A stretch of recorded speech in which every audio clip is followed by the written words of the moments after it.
Hello and welcome to the Mutual Fund Guide. It's all about your funds and your returns. I am Muralidhar Swaminathan. We have been receiving a number of queries from investors from across India. Every show we try to make an attempt to get answers to all your queries from our experts. But this particular show, we have decided to dedicate the entire episode to answering all your queries. Joining me on the show today are Pankaj Matpal and Vatsal Shah. Gentlemen, welcome to the show. Thanks for joining us. There are a number of queries, as you know, and some of the queries may look similar because week after week we keep getting, the kind of clients who keep coming to you, and most of them ask about what should I do after retirement, how should I save for children, how should I save for college education. Some of those questions are very common in nature, but we will not hesitate. We will we'll answer almost all the same questions. If they are repeated, doesn't matter, we'll come to you. So let's take the first caller. Gopal is on the line from Bengaluru. Gopal, what's your query? Yeah, my query is, I have I'm actually 54 years old, and I have substantial investment, say 12 lakhs in Franklin India Prima Plus. Okay. As far as I am concerned, the performance of the fund has been quite good. I'm a long-term investor. I have been invested in this fund for the past 6 years.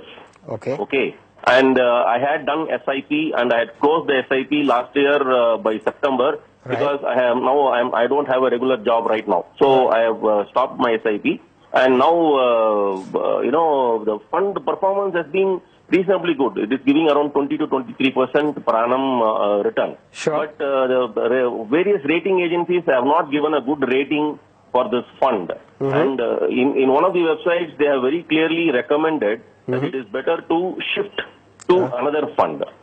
Now I am concerned because as I see, the fund performance is good, and when I took it up with Franklin India, they have made a very clear statement that this is a very good fund and you can stay invested. But I want to have a neutral view on this fund. What should I do? Should I stay invested or should I switch over to other funds? I am a long-term investor. I am willing to hold the money for another 5 years. Not a problem. Very, very good question, Gopal. This is the kind of question we always try to answer. We'll be neutral in this. Let me toss this to our guest. Vatsal, you want to go first? Yeah, Gopal. So, very valid question that why do the rating agencies are giving it negative. So, see, rating agencies, they work on relative returns. Okay, so relative means at today's market compared to other funds, what is Franklin Prima Plus performing? What happens is that over a longer period, these ratings do fluctuate, though they don't change much because they check all the returns. But this particular fund, if you are very comfortable with your cost price and you are seeing a good return, then you should stay invested because ultimately you have invested with a good fund house and they are more consistent in nature. So that should not worry you much considering you've got a significant double-digit return on that. Right. Pankaj, you would like to add? See, when he said that he's comfortable with the returns, I'll tell you one thing, people see only number. See, if you are getting 20% return, you are very happy. But when you invest in mutual funds, first thing is you should compare to this benchmark. If you have seen that benchmark returns are more than that, if you see last 1 year, as well as in last 3 years, benchmark returns are higher than the returns of this fund. So definitely the rating agency has done a justification with this. Because there are different parameters, returns and risk, and when you see returns also, you have to see where the returns are coming from. How much risk has been taken to generate that alpha, to generate the extra returns. So here there is no extra returns, of course, in last 1 year, 3 year period. So one thing is that definitely this fund is not able to beat this benchmark as compared to category average return. Also it is underperforming. Though AMC is good, there are expectations that this will do good in future, but as of now, there are better funds compared to this.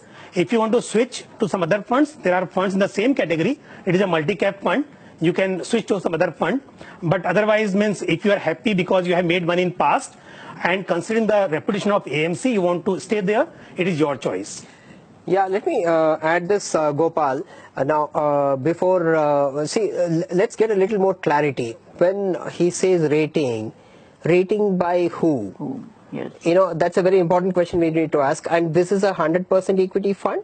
Yes, it's yes. a diversified multi-cap fund. Now, for the benefit of the viewers, Gopal, last show we had a similar query, and I did a little bit of search and found that there is no question of rating for an equity fund.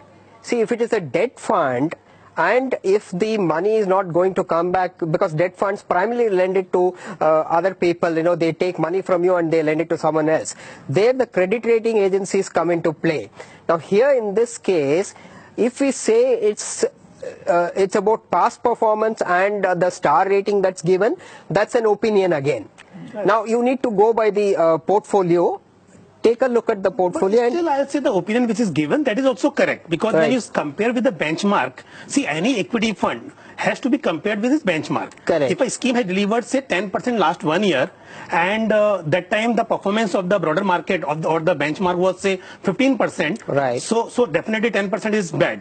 But if the market performed by 5% and a scheme has delivered 7%, that is also good.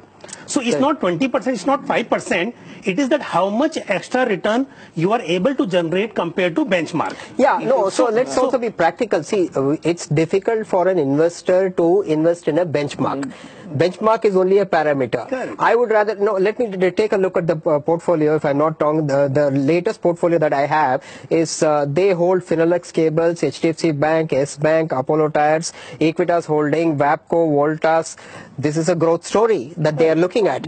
Now, it's a question of conviction that matters. Like you rightly pointed out. You want to add something, Vatsal? Also, we can consider his returns of the index from the day he invested, right, rather than just looking at last 1 or 2 years. Exactly the point. So if that is beating the index returns, I think he's entered at a good time. Good time. Yeah. So Gopal, does that answer your question?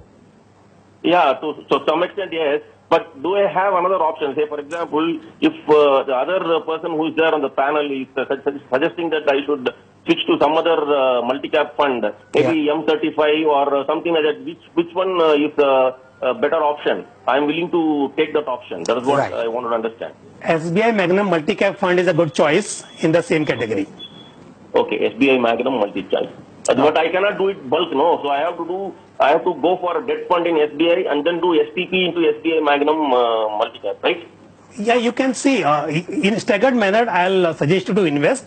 Either you choose the STP route, or on your own you invest in some 5-6 weeks. Whenever you see the market is a bit down, that time you invest that fund. So a choice is yours. Lump sum also can invest, or you can invest in through STP route. Okay.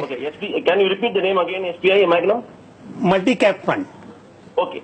SBI Magnum multi-cap fund. Gopal, thanks for calling us.